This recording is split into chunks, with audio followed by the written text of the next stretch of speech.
semuanya, sebelumnya perkenalkan kami dari kelompok 7 yang akan membahas mengenai Fast Negotiation Theory. Kali ini kita akan membahas mengenai diskusi kelas yang tadi sudah diberikan. Sebelumnya perkenalkan, saya Indra Safira Lubis. Saya Davina Putri. Saya Syifa Dina Keisha. Saya Faras Rehan. Dan saya Nuruddin Ibrahim. Dan satu teman kami, Syarif Walton Yohan. Nah, kali ini saya akan membahas kasus menggunakan teori Fast Negotiation Theory. Nah, untuk yang pertama ini, teori negosiasi wajah atau FNT oleh Stella Tingdomi menjelaskan bahwa perbedaan budaya mempengaruhi cara individu menjaga harga diri atau wajah dalam konflik. Ana dari budaya individualis atau Amerika Serikat lebih terbuka dan mengutamakan self-nya, sehingga menggunakan kritik langsung sebagai bentuk perbaikan. Sebaliknya, oleh Budi dari budaya kolektivis atau Indonesia lebih menjaga keharmonisan dan memilih menghindari konflik demi menjaga wajah bersama. Ketidaksesuaian itu, strategi fast work ini memicu konflik karena Ana dianggap menyinggung, sementara Budi merasa tidak dihargai. Nah, solusinya kedua belah pihak itu perlu beradaptasi. Ana bisa memberikan umpan balik secara private dan empatik, sementara Budi itu perlu memahami niat baik Ana. Pelatihan komunikasi lintas budaya dapat membantu tim memahami dan menghargai perbedaan ini, sehingga konflik pun dapat meminimalkan dan kerjasama lebih efektif. Terima kasih. Nah, selanjutnya itu apa perbedaan nilai budaya antara Ana dan Budi dalam menangani sebuah konflik? Nah, jadi cara Ana menangani sebuah konflik dengan Budi ini berbeda.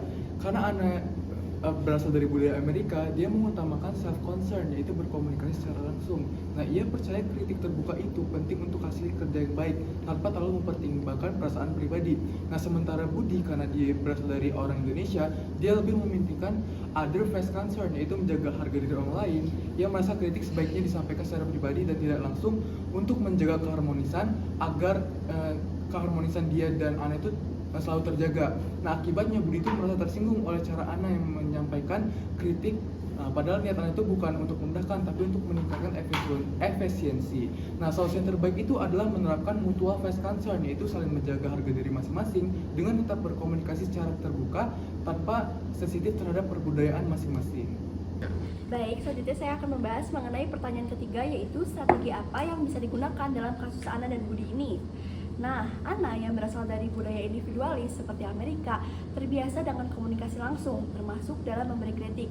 Namun, saat bekerja dengan Budi yang berasal dari budaya Indonesia, yaitu kolektivis, ia perlu menyesuaikan pendekatannya agar tidak menyinggung. Kritik sebaiknya disampaikan secara pribadi dan dengan bahasa yang halus untuk menghindari ancaman terhadap harga diri atau face threatening process. Ana juga perlu mengembangkan empati budaya agar lebih sensitif terhadap perbedaan komunikasi lintas budaya. Sementara itu, Budi merasa tidak nyaman dikritik secara terbuka karena budaya kolektivisnya. Nah, namun agar tidak terjadi konflik yang berkepanjangan, Budi juga perlu belajar komunikasi untuk lebih terbuka.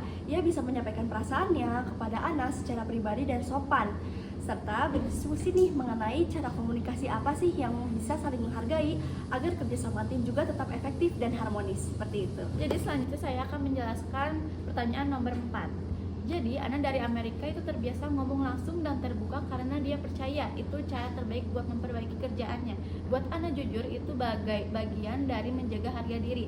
Sedangkan Budi dari Indonesia lebih suka komunikasi yang halus dan nggak langsung, supaya hubungan tetap harmonis dan nggak bikin malu di depan orang. Makanya waktu Ana kritik di depan orang, Budi merasa tersinggung dan menjauh. Menurut teori fast negotiation, orang dari budaya kolektivistik ini kayak Budi biasanya pakai cara komunikasi yang jaga perasaan dan harmoni, sementara yang dari budaya individualistik kayak Ana lebih terbuka dan langsung. Perbedaan ini bikin mereka salah paham, jadi penting bagi buat kita saling ngerti dan menyesuaikan cara komunikasi secara bisa dengan baik.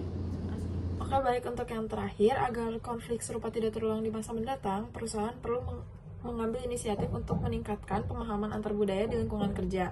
Salah satu caranya adalah dengan mengadakan pelatihan mengenai perbedaan budaya, sehingga setiap karyawan dapat memahami ragam nilai, norma, serta cara berkomunikasi yang berbeda-beda, seperti perbedaan antar gaya komunikasi yang belak-belakan dengan yang lebih halus. Selain itu, perusahaan juga bisa membuat aturan atau pedoman tentang bagaimana memberikan kritik atau umpan baik secara tepat, menyesuaikan dengan latar belakang budaya masing-masing individu.